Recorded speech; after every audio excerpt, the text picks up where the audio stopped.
साफ्रोमबो नायगिरि नोंथांमोनखौ बासायगिरि फोरबो जिसु ख्रिस्टनि मुङै खुलुमहरबाय आरो लोगोसे बरायबाय।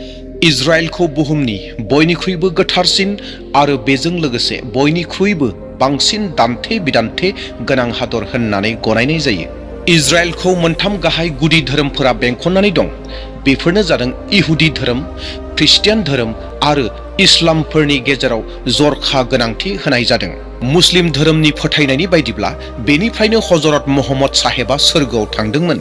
नायगिरिफोर, 2000 बोसोरसो सिगां बे इजराइलावनो इसोर जिसु ख्रिस्टआ जोनोम मोनदोंमोन आरो बिनि जोनोमनि उनावनो इजराइलनि गासै जारिमिना सोलायनो थांगासिनो दंमोन। गोथार बाइबेलनि जहननि सेबालाब 10 सिरियाव ओरैहाय लिरनाय दं, बियो गावनि हादराव फैदों, नाथाय गावनि जुदाय फोलेरनि मानसिफ्रानो बिखौ नाजावाखै।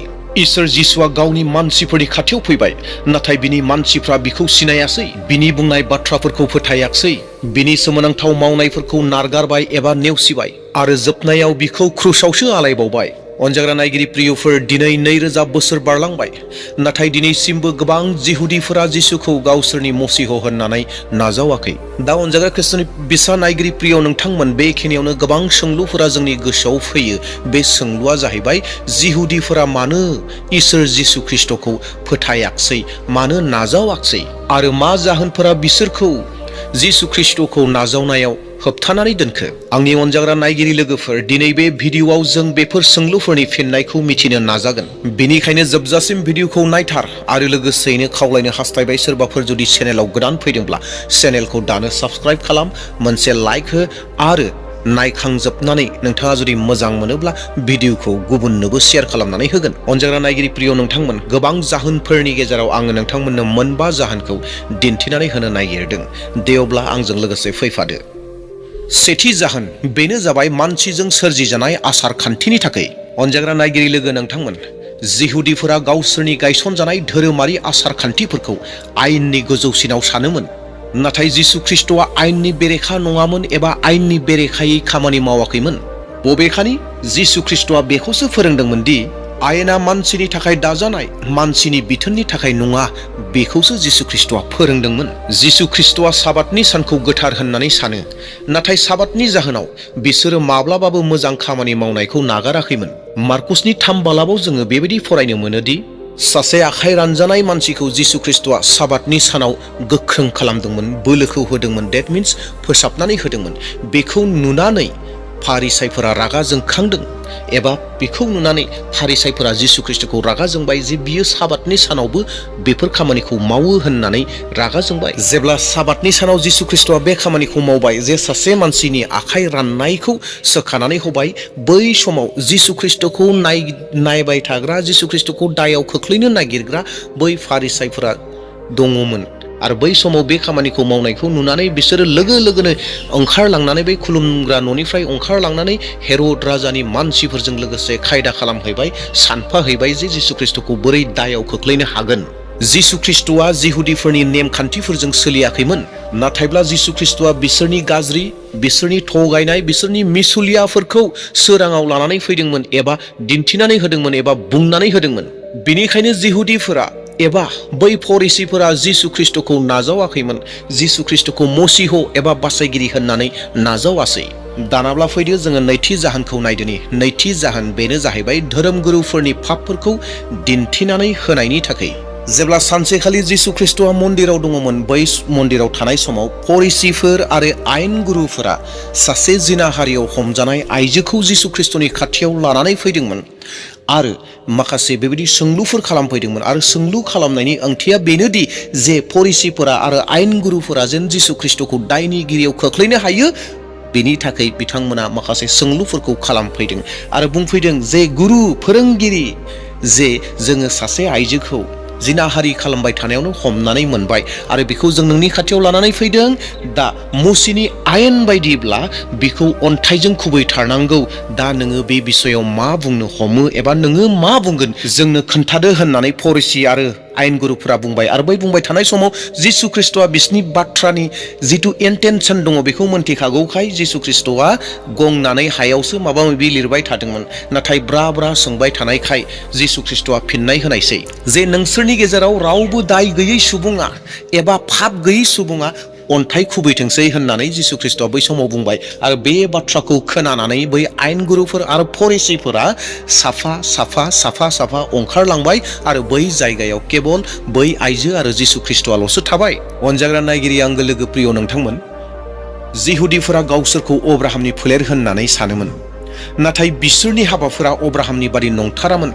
बेनिखायनो जिसु ख्रिस्टआ बिसोरखौ बेबायदि बुंदोंमोन, नोंसोर अब्राहामनि फिसामोनब्ला अब्राहाम बादि एखे खामानि मावगौमोन। आरोबाव बिसोरखौ जिसु ख्रिस्टआ बुंबावनायसै, जायफोरा बिसोरो इसोरनि बाथ्राफोरखौ खोनासङो, नोंसोरो खोनासङा मानोना नोंसोरो इसोरनि नङा। जिसु ख्रिस्टआ बिसोरनि धोरोम मानिफ्लानायखौ आरो बिसोरनि गोसोनि गाज्रिखौ दिन्थिना होनायखाय बिसोरो जिसु ख्रिस्टखौ गाज्रि मोनबाय आरो बेनिखायनो बिसोरो जिसु ख्रिस्टनि बिरुद्धि जाबाय। बेनिखायनो बिसोरो जिसु ख्रिस्टखौ नाजावाखसै।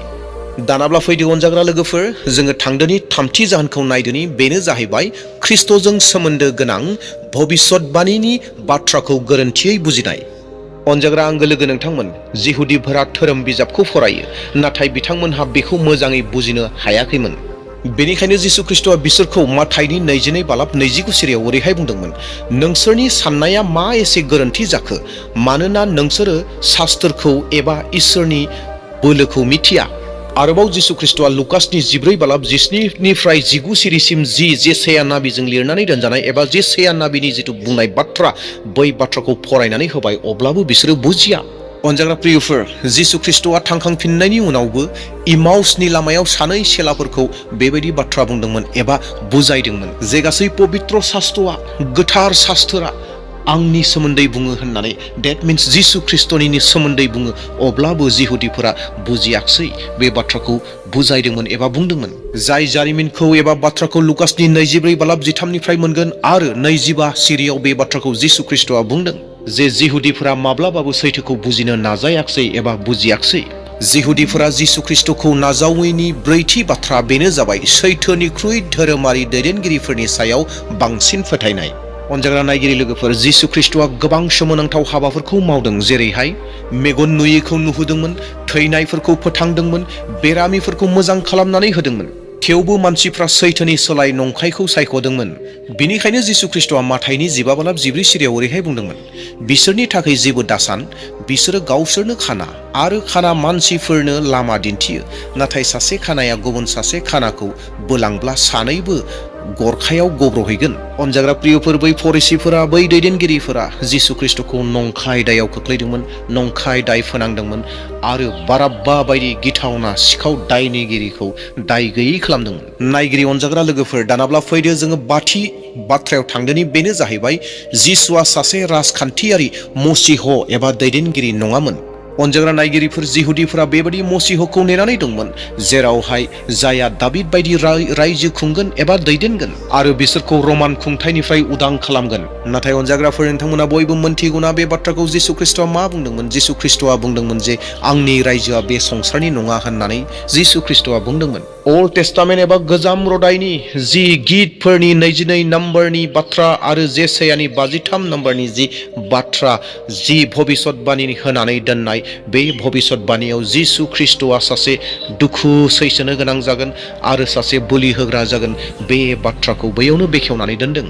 नाथायब्ला जिहुदिफोरा सासे राजखान्थियारि राजाखौ लुबैदोंमोन, बिनिखायनो बिसोरो जिसुखौ नेवसिदोंमोन, बिसोरो मिजिं थिदोंमोन, बिसोरनि हास्थायनाय गोसोनि लुबैनाया जाहैबाय सासे राजा जायहा बिसोरखौ अत्याचारनिफ्राय रैखाथि होगोन, गाबनांनायनिफ्राय रैखाथि होगोन, बेबायदि संसारनि राजाखौ बिसोर नेदोंमोन। नाथाय जिसु ख्रिस्टआ बुंदों आङो सोरगोनिसो होननानै, दा बेयावहाय बिसोर जिसु ख्रिस्टखौ नेवसिबाय। अनजाग्रा नायगिरि प्रिय लोगो नोंथांमोन, बेफोर गासैबो जाहोननि थाखायनो जिहुदिफोरा इसोर जिसु ख्रिस्टखौ नाजावाखैमोन।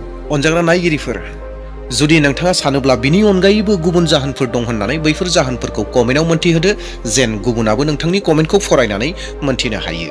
दे अब्ला अनजाग्रा नायगिरिफोर, जोङो एसेब्लाबो बावना थानाय बाथ्राफोरखौ गोसोआव फैफिनबाय जे थारैनो जिहुदिफोरा मानो जिसु ख्रिस्टखौ नाजावाखसै, बेनि जाहोनफोरखौ जोङो नायबाय। दे दानाब्ला बेसेयावनो दोनथ'नोसै। थेंक इउ, प्रेज द लर्ड, जय मसीह, आमेन।